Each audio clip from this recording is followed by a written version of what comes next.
5ই মে 2013, মতিঝিলের সেই কাল রাত আজও এক অমীমাংসিত হাহাকার।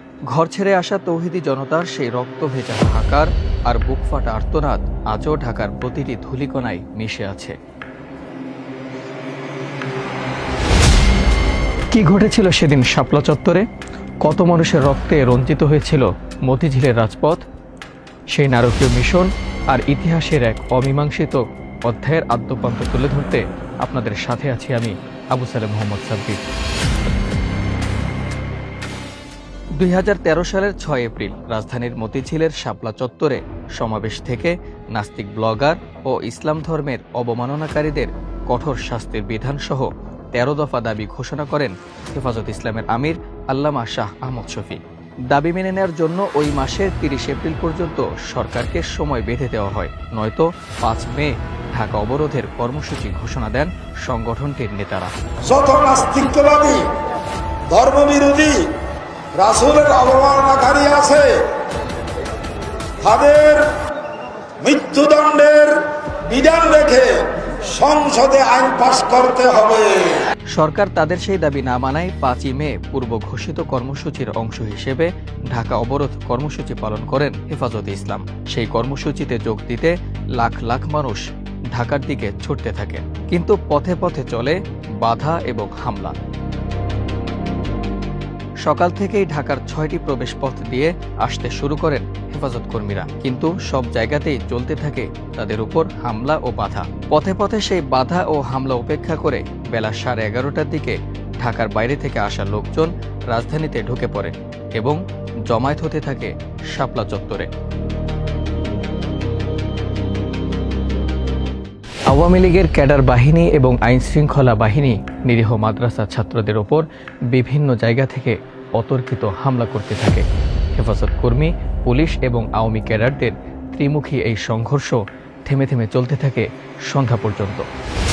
এদিকে বাইরে যখন এমন রণক্ষেত্র, তখন লালবাগ মাদ্রাসায় অবস্থানরত আল্লামা শাহ আহমদ শফী সহ অন্য নেতাদের অবরুদ্ধ করে রাখে আইনশৃঙ্খলা বাহিনী। শাপলা চত্বরের সমাবেশ বন্ধের জন্য চাপ দিতে থাকে বিএনপির তৎকালীন উপকমিশনার ও সাবেক ডিবি প্রধান সহ অন্যরা, কিন্তু আহমদ শফী কর্মসূচি প্রত্যাহারে রাজি না হয় আনুমানিক 11টার দিকে তাকে জোরপূর্বক বিমানে করে চট্টগ্রামে পাঠিয়ে দেন সাবেক ডিবি প্রধান হারুন।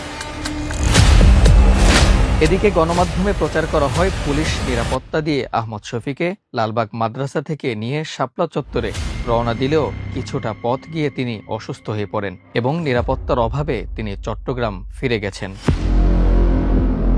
দিনভর পুলিশ এবং আওয়ামী লীগ ক্যাডারদের হামলায় হেফাজতের বহু নেতাকর্মী হতাহত হন এবং সন্ধ্যা নাগাদ অন্তত 18 থেকে 20 জন নিহত হন বলে জানান হেফাজত নেতারা।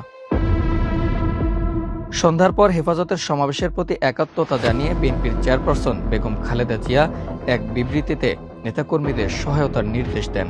অন্যদিকে জামাত প্রকাশ্যে ঘোষণা না দিলেও শুরু থেকেই সক্রিয় ভূমিকা পালন করেন। সবশেষ আল্লামা শফীকে ম্যানেজ করতে না পারায় সরকার দুশ্চিন্তায় পড়ে যায়। আহমদ শফীকে পাঠিয়ে দেওয়ার পরই জরুরি বৈঠকে বসেন সরকারের ঊর্ধ্বতন কর্তারা। সেই বৈঠকেই নেওয়া হয় ভয়ঙ্কর এক নৃশংস পরিকল্পনা। সিদ্ধান্ত হয় যত লাশই পড়ুক রাতের মধ্যেই শাপলা চত্বরকে সাফ করতে হবে। রাত 12টার সময়, 12টার পর থেকে 1টার পরে 2টার মধ্যে শাপলা চত্বর পরিষ্কার। আইনশৃঙ্খলা বাহিনী রাত 12টা থেকেই 3 দিক থেকে শাপলা চত্বর ঘিরে ফেলতে থাকে। রাত 2:30 গোটা মতিঝিল এলাকা বিদ্যুৎহীন করে দেওয়া হয়। শুরু হয় অপারেশন ফ্লাশ আউট। ইতিহাসের নজিরবিহীন এক অভিযানে বিজিবি, র্যাব ও পুলিশ মিলে 10 মিনিটে হাজার হাজার রাউন্ড গুলি ছোড়ে ঘুমন্ত আলেম আর ছাত্রদের ওপর বৃষ্টির মতো বুলেট বর্ষণ করা হয়। তৌহিদি জনতা বায়তুল মোকাররমে আশ্রয় নিলে সেখানেও হামলা করা হয়। ভাঙচুর ও আগুন দেওয়া হয় আশেপাশের সব দোকানপাটগুলোতে। সেই আগুনে বইয়ের দোকানগুলোতে থাকা কোরআন শরীফও পড়তে থাকে এবং সেটা নিয়েও তৈরি হয় আরেক ধোঁয়াশা। আগুনে যখন কোরআন শরীফ পড়ছে, তখন তৎকালীন সরকারের অনুগত কিছু মিডিয়া গুজব ছড়ায় যে হেফাজত কর্মীরাই এটি ঘটিয়েছে। এটি ছিল সুস্পষ্টত এক সাজানো নাটক। আনুমানিক ঠিক ফজরের সময়ের ঘন্টা দেড় ঘন্টা আগে হবে এবং ওই সময়টায় খুব সম্ভবত রাত 3টার দিকে হবে, যে একেবারে আমি নটরডেম কলেজের এই পাশটায় ছিলাম, অপর পাশটা আমি আমার নিজের চোখে দেখার সুযোগ হয়নি। আমি নটরডেম কলেজের এই কাছাকাছি ছিলাম, শাপলা চত্বর থেকে এই 100 গজ দূরের মধ্যেই, মানে শাপলা চত্বরের কাছাকাছি ওখানে একটা পেট্রোল পাম্প আছে, সেই পেট্রোল পাম্পের ওই জায়গাটায় আমি ছিলাম। তো আমি দেখলাম যে ওখান থেকে নটরডেম কলেজের ওই পাশ থেকে পুলিশ সাজোয়াজান নিয়ে কয়েক স্তরে, পুলিশ র্যাব কয়েক স্তরে তারা ওখান থেকে কর্ডন করে আসছে এবং কাছাকাছি এসে তারা খুব একেবারে মানুষকে লক্ষ্য করে তারা ফায়ার করছে। টিয়ার শেলের ফায়ার মানুষের বুকে, মানুষের মাথাকে লক্ষ্য করে, যেখানে মানুষের জটলা, সেই জায়গাটায় মানুষ যখন ঘুমন্ত মানুষগুলো হঠাৎ দিক বিদিক শূন্য হয়ে ঘুম থেকে উঠে তারা কেউ পেট্রোল পাম্পের দিকে গেল, কেউ দিকে ডানে বামে, অনেক জায়গায় গিয়ে রাস্তা বন্ধ হয়ে গেছে, কাজে সেখানে মানুষের একটা জটলা হয়ে গেছে। ঠিক সেই জটলার মধ্যে খুব কাছ থেকে, এই সর্বোচ্চ 20 থেকে 25 গজ দূর থেকে পুলিশ সেখানে তাক করে তাদেরকে ফায়ার করলো। সেটা হয়তো গুলির ফায়ারও হবে, বন্দুকের ফায়ার, অথবা টিয়ার শেল ডাইরেক্ট তাদেরকে। এত কাছ থেকে যদি বন্দুকের টিয়ার শেল গিয়ে একজন মানুষের মাথায় পড়ে, বুকে পড়ে, সে মানুষটা বেঁচে থাকার কথা না। এই জন্য অনেক রক্তপাত হয়েছে। তো এইভাবে প্রায় আধা ঘন্টা খানেক তারা অব্যাহতভাবে এই গোলাগুলি চালালো, আর বিকট আওয়াজে শব্দ, মানুষ দিক বিদিক শূন্য হয়ে চলে যাচ্ছিল।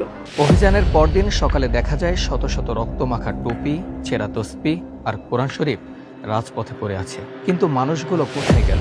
সেই রাতের লাশের সংখ্যা নিয়ে যে ধোঁয়াশা সৃষ্টি হয়েছিল তা আজও উন্মোচিত হয়নি। ওরা তো মেরেছে গ্রুপ, তারপরে রক্ত সাফ করেছে, লাশ তুলে নিয়েছে তাকে আর গ্রুপ, রক্ত সাফ করেছে আর গ্রুপ, একটা টাইম কয়েকটা গ্রুপ কাজ করে একবারে, মানে ওটাকে যত আলামত আছে হত্যাকাণ্ডের সব মুছে দিয়েছে। ওরা লাশগুলো নিয়ে গেছে, রক্ত ধুয়ে দিয়েছে, যার ফলে পরবর্তীতে এসে মানুষ আর রক্ত দেখে না। কিন্তু আমি তো সচক্ষে দেখেছি যে এখানে ওখানে ছোপ ছোপ খালি রক্ত পড়ে আছে, যেদিকে গিয়েছি লাল রক্ত পড়ে আছে, বিল্ডিং এর নিচে, রাস্তায়, ধারে, ডোবায়, সর্বত্র। 2013 সালের 5ই মে মতিঝিলের শাপলা চত্বরে হেফাজতে ইসলামের সমাবেশে আইন শৃঙ্খলা বাহিনীর অভিযানে নিহতের সংখ্যা নিয়ে বিভিন্ন তথ্য পাওয়া যায়।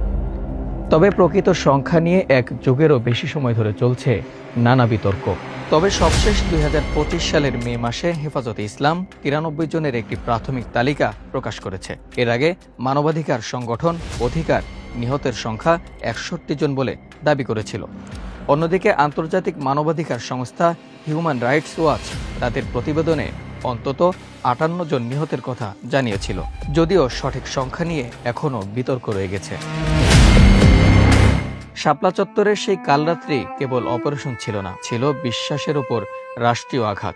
স্বৈরাচার বুলেটে ইতিহাস মুছতে চেয়েছিল, কিন্তু চুনকামে রক্তের দাগ ঢাকলেও মানুষের স্মৃতি থেকে সেই রাতের আর্তনাদ মোছা যায় না। আজও নিখোঁজ সন্তানের অপেক্ষায় মায়ের দীর্ঘশ্বাস থামেনি। ভয়ের সংস্কৃতিতে সত্যকে এক দশক চাপা দেওয়া হলেও রক্তস্নাত 5ই মে আজও বাংলাদেশের ইতিহাসে এক অমীমাংসিত ক্ষত।